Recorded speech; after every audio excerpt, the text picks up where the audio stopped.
Both my parents have given me great advice throughout my entire life, and now I want to share some of that knowledge that I learned with you. This is episode 96 of Mindset Monday. Let's tap in. So first, I'll start out with some advice from my pops. And growing up, he's the one that taught me the game of basketball. He put me in positions to learn the game, to get better at the game, and to just fall in love with it organically. He was always watching the Lakers, so I would see that on TV. I would go to the park and watch him play ball. I would go to the YMCA and watch him play. But also, when the moments were there, I would be able to shoot, dribble around, and he would teach me how to play the game of basketball. I just fell in love with it from an early age. Even from in my room, my old room, we used to have a full court. It used to be no furniture in there other than the TV. But on the walls, on each end of the wall, there was a basketball court glued up there or nailed up there. And then on the other end, there was another basketball court. So we had a full court in my room. And as a kid, we would just play one-on-one, play two-on-one, me and the homie versus him. And we were always just around the game and learning and loving it. And so with that, I learned confidence. And that confidence came from repetition over and over and over. Every day I felt like I wanted to play ball. Or it's no surprise now that I am who I am and where I am now, being able to teach kids and teach anyone really how to play the game of basketball. But it all started from an early age. And in my teenage years, we would always go to the YMCA and work on my game together. So he would go with me. We would get shots up, work on my dribbling, and then play. And when I got old enough, we were able to play on the same team together and play against other people. And that's what really just changed everything for me, because playing alongside your pop, someone who taught you how to play the game of basketball, is so fun, and it's like a powerful moment of bonding. And I'm glad that we're still able to do that to this day. Although I have been injured the last year, when we are on the court, we just know each other's game. We know what we're capable of, and he trusts me enough to just give me the ball and let me go to work. Man, I can't even describe it, how happy it makes me feel to be able to play basketball with him, but also knowing that he taught me everything that I know to this point. And now I'm able to take the wheel and learn on my own, or learn from what I study, the game of basketball, like, college highlights, NBA highlights, high school highlights, street ball highlights, whatever, just learning the game and dissecting it and taking that into my game and teaching other people. And so we even have a group chat to this day. It's me, my pops, and then one of my really good friends, J3, Jason. And in there, we just send basketball clips, basketball highlights, drills, whatever it is. We just share the game of basketball and share our knowledge to try and get better every single day at the game. And it's a blessing, and it makes me so grateful and happy. And I'm saying all of this to say that any experience I had with basketball was with him, because he would also go to all my games growing up, and even to this day, and record. And then I would edit the footage and put a highlight tape together. And so we get to bond on that as well.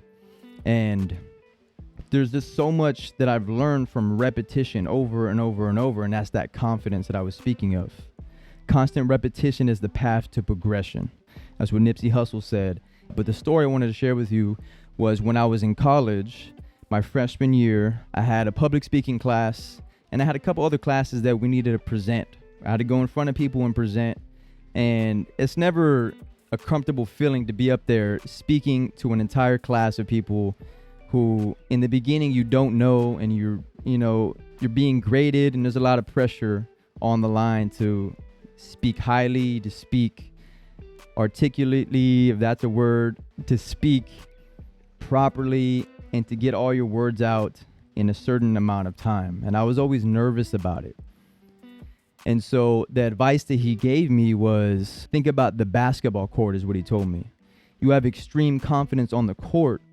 So take that confidence that you gained throughout the last 20 something years and take that to whatever situation makes you nervous. You're nervous about this public speaking speech. Think about how confident you are in the game of basketball and take that mindset to that classroom. So when you get up in front of the class, you're not worried about what everyone thinks or what the teacher is gonna say. You're not overthinking your words. You're just confident. You're speaking fluently. Because he said, when you're on the court, you don't care about who's watching you. I can have hundreds and thousands of people watching me. I feel confident in myself and in my game and my ability, that enough to where I can just do well no matter what the circumstances are. And this is so true. So I can take that mindset from basketball and the confidence I've gained with his help to any situation, anywhere. It doesn't matter where. It could be public speaking in front of a crowd, say for example, like Books and Buckets is a program that I work with, we're partnered with. And, you know, sometimes I have to give speeches in front of people, or I have to talk to an entire group of kids who are going wild, and we have to calm them down, relax them, and then give like a little speech before we start.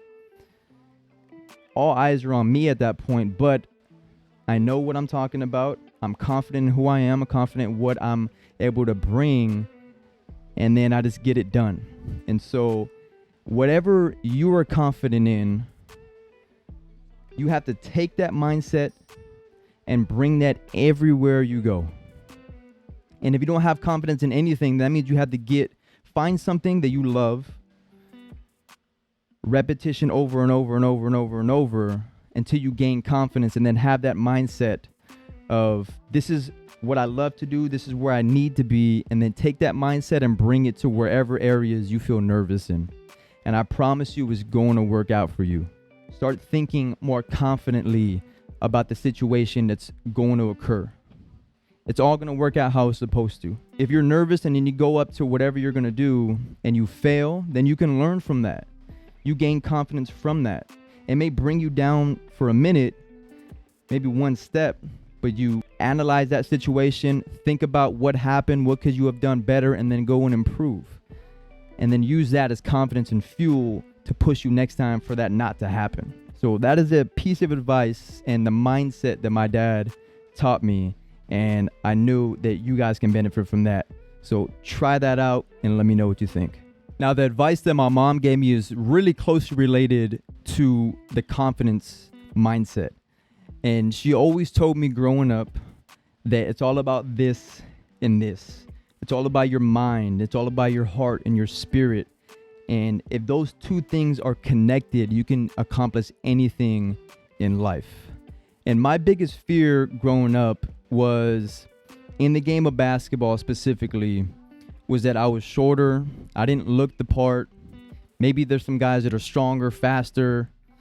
And I would sometimes get nervous before games. And she would just tell me that it's all about this and this. That you've been putting in all the work, and you're mentally strong, and you're physically fit, you're fast. No matter how short you are, you're going to go right around them. All the reps that you've been doing are going to come to fruition. You're going to be able to apply it in game, as long as you believe in yourself and you believe in the work that you've been putting in, and you're confident in your abilities. And this helped me so much in a lot of situations, and it's something that I still teach to this day. And I love her for that advice, because she's also just like me. We're both short, right? And we both have that confidence of, like, we have that big confidence where it doesn't matter how short we are, it doesn't matter who we are. We know what we're capable of, and we're going to get it done no matter what, because we have the heart, the grit, the tenacity, that urge to want to win. And, you know, it's just in our spirit. But for people who don't have that connection of their mind and their heart and their spirit, the best way, maybe there's two ways that I can think of. One of them is confidence, and it's repetition, just like I spoke about earlier. You have to put in the work. If you don't put in the work in whatever you want to be great at, then you can't have that confidence. It won't even be there at all. So you must work day in and day out on what it is you love. Try to focus on being the best version of yourself every time you step out there in practice. Like, just gain tools from here, from there, from that person, from this experience, and bring it all together. So that way, when you encounter another situation, you can take all those tools and use them and apply them to being successful. And that's really what it is. But you also have to fail. There was a lot of times where she told me that it's all about this and this, and then I just didn't connect the two. And so I get in game and I don't have a good game, right? And I don't perform how I want to, because maybe I was overthinking it. Maybe my mind was in a different place, but my body was present. So you have to figure out a way to connect the two. And even on the days where I didn't do well, she said, it's all right. Next time you'll get it. Learn from what you did wrong. What mistakes did you make? There's always another opportunity, but it's always about this and this. Another way to connect the two that I've learned recently is with breathing, with meditation. I learned from the Deep Game a technique called the body breath. And this technique is used by a lot of high-level athletes, specifically LeBron James. And the technique is this. You breathe in 3 seconds deep through your nose, and you feel the breath in your stomach. You hold it for about a second. After that, you release through your mouth for 6 seconds. In through your nose for 3, deep, out for 6. And immediately you'll feel the effects of being calm, being relaxed, and being present, because it brings your mind and your body together. And when those two things are together, as my mom said, you can accomplish anything in life. The final message that I want to leave off on this video is to my parents. Mom, Dad, I love you both, and I would not be here without you. I truly appreciate everything you have ever done for me to this day, but even continuing going forward, because I know you're always going to be there for me. And I just appreciate everything. And I hope I continue to make you proud. And I know I will, because I'm going to keep working. I'm not going to give up. I'm going to have that confidence. It's all about this and this, and it's all about that confidence that I had on the court, and I still have. And I can't wait to get back on the court and get buckets and help my team win and make you all proud. If you like this video and want to see more, I have a playlist up above of 95 other mindset videos for you to tap into, so go and check those out. But for now, drop a like and comment on this video, subscribe, and hit that bell so you don't miss another drop. And as always, if you found any type of value within the context of this video, share it with someone who you know can benefit. Tap out.